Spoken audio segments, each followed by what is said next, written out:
Sumardes Marius Elvita dari P3. Prosesi pernikahan sedikit berubah dengan sejumlah protokol kesehatan demi memastikan prosesinya aman dari wabah saat pandemi. Pasangan Satria Marwanto dan Vira Maulidia ini yang melangsungkan pernikahan.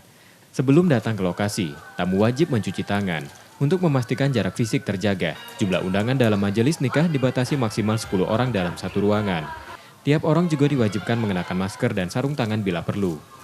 Oh, kalau masyarakat tidak keberatan, bahkan mereka bersedia untuk menandatangani surat pernyataan agar bersedia untuk mematuhi protokol kesehatan. Sesuai yang tadi seperti menyiapkan hand sanitizer, kemudian menyiapkan cuci tangan, menjaga jarak, itu mereka sudah sangat paham betul. Resepsi pun digelar sederhana, hanya dihadiri keluarga dan kerabat terdekat. Meski begitu, suasana hikmat tetap terasa. Bagi pasangan ini, menikah di tengah pandemi menghadirkan cerita berbeda yang tak dialami setiap pasangan. Sebagai dukungan untuk pencegahan penularan corona, mereka memilih masker sebagai souvenir untuk tamu undangan.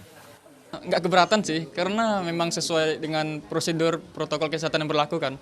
Saya juga hanya mengundang keluarga, kerabat-kerabat maupun sahabat dekat saya saja.